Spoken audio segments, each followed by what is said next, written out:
The silence was the worst part. It wasn't empty, it was heavy, like a blanket pressing down. Kinsley traced the empty space on the wall where Stephen's photograph should have been. Yesterday she'd laughed at his stupid grin in that picture. Today the wall was bare, the frame gone. And only she remembered him. Anything? Colton's voice was rough. He stood by the main viewport of the habitat, his hand resting on his kinetic rifle. His gaze scanned the red, metallic landscape of the Iron Planet. "Nothing," Kinsley said, her voice hollow. "The station's records show only 3 crew members on this expedition. You, me, and Soren. There is no record of a Stephen." "But I remember him," Colton growled, turning from the window. "He owed me a drink. People don't stop existing." "They do here," Soren said quietly. He was hunched over a console, his face lit by the green glow of data streams. "This is the 3rd time. First Catherine, our botanist, then Stephen." "Yes." "The system logs don't show them as gone. They show they were never here at all. Every file, every security recording, every message rewritten." Kinsley walked over to Soren's console. On the screen was a schematic of the phenomenon they were calling the Void. It wasn't a place, it was an event, a localized wave of anti-existence that swept over the rust-colored plains.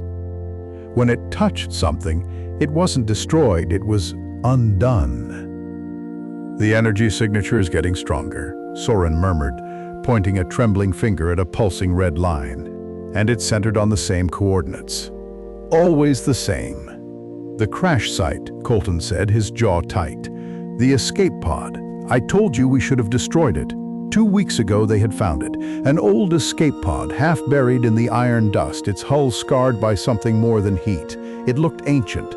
There was no record of any ship lost in this sector." "Yes." Its logs were a mess of temporal loops. But Kinsley had managed to recover one clear image.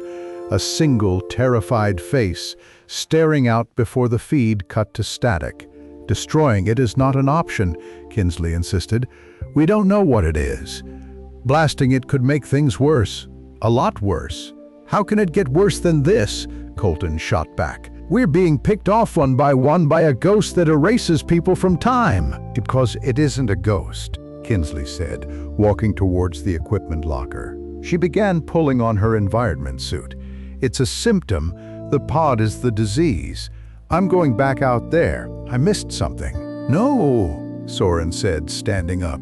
"It's too dangerous. The next Void event is projected to happen in less than an hour. Then I'll have to be fast," Kinsley replied, sealing her helmet. Colton grabbed a suit and followed her to the airlock without a word. He would not let her go alone. "Yes."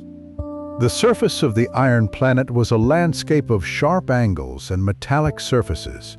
Red dust kicked up with every step, and the air, even filtered, tasted like rust.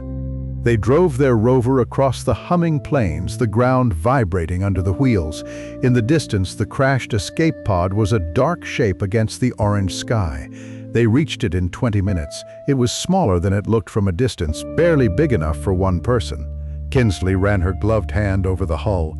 The metal was cold, unnaturally so. "I'm going inside," she said over the comms. "Kinsley, wait," Colton warned. "We don't know what's in there." She ignored him, forcing the damaged outer hatch open with a loud groan of protesting metal. The interior was dark and smelled of ozone and cold metal. A single chair faced a broken console. Strapped into a compartment beside the chair was a device she hadn't noticed before. Yes, it was a cylinder of dark, polished metal, with complex wiring coiling around it. "I found something," she said, her breath fogging the inside of her helmet. She carefully unstrapped the cylinder. It was surprisingly heavy. Suddenly, Colton's voice crackled in her ear. "Kinsley, get out of there, now!" She looked out through the pod's small, cracked window. A shimmer distorted the air about 100 meters away, like heat rising from a road. But it wasn't hot. It was a wave of pure nothing. The sharp, iron crystals of the ground turned smooth and featureless as it passed over them. The void. It wasn't a creature, it was a slow-moving hole in the world. "It's coming right for us," Colton yelled, raising his rifle. He fired. The energy bolt shot into the shimmer and simply vanished. It made no impact. Kinsley's heart hammered against her ribs. She clutched the cylinder and scrambled out of the pod. The shimmer was closer now. Yes. She could feel a strange coldness spreading across her suit. The silence was growing, eating the other sounds of the planet. "We have to go." Colton grabbed her arm, pulling her toward the rover. But Kinsley was frozen, staring at the pod, the face from the log file, the terror in those eyes. She suddenly understood. "The pod isn't the weapon," she said, her voice shaking. "It's the solution." It wasn't trying to escape something, it was trying to get here. She turned and ran back to the pod, ignoring Colton's shouts. She climbed back inside, her hands moving quickly over the console. It was mostly dead, but a small auxiliary power unit still had a flicker of life. "Soren, can you hear me?" she transmitted, her voice urgent. "Yes.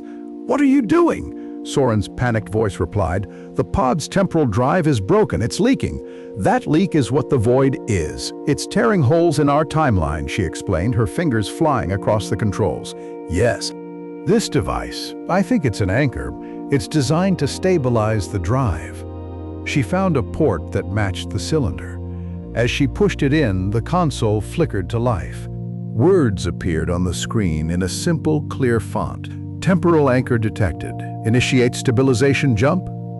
"Kinsley, whatever you're doing, do it fast," Colton yelled. The void was now only meters away from the rover.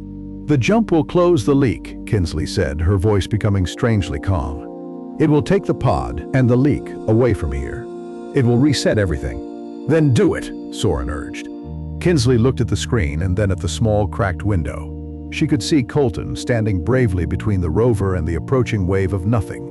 She thought of Stephen and Catherine and the possibility of bringing them back, of restoring the world. "There's a problem," she said softly. "The drive needs a navigator to make the jump. A living person has to be inside." "Yes, to complete the circuit." Silence answered her from the comms. Soren and Colton both understood what she meant. The pod wouldn't just jump through space, it would jump through time, trapped in a loop to ensure it always arrived to fix the problem it created. "No," Colton said, his voice cracking. "Get out of there! That's an order!" "You're not my commander, Colton," Kinsley replied, a small smile on her face. She looked at the single clear image she had saved from the log, the terrified face staring back at her. It was older, with lines of stress around the eyes, but she recognized it instantly. It was her own. She now understood the look in her own eyes. It wasn't terror, it was determination. "Tell them I said hello," she whispered. She pressed the button on the screen. From Colton's perspective, the escape pod began to glow with a brilliant blue light. The wave of nothingness froze, then collapsed in on itself, rushing back towards the pod. Yes. For a second, the pod and the void merged into a single point of blinding energy. Then, with a sound like a breaking glass, it was gone. Colton stood alone on the silent iron plain. The world felt solid again. The air no longer felt heavy. He looked at his wrist-mounted computer. The crew manifest now read 4 names: Colton, Soren, Kinsley, and Stephen. He checked the habitat's internal sensors. 2 life signs detected. Catherine was in the biolab checking on her plants. Everything was right again. Everyone was back, except Pun. He ran a hand over his face, the metallic dust feeling rough against his skin. "Soren," he said into his comms. "She's gone, I know." Soren's voice came back, thick with emotion. "But look at your console, Colton. Look at the mission logs." Colton opened the file. A new entry had appeared, its timestamp from just a few seconds ago. It was a short text file uploaded from an unknown source. It read, "It worked, the loop is stable, I am the anchor. Yes. Don't come looking for me, just live." The message was signed with a single letter. K. Yes.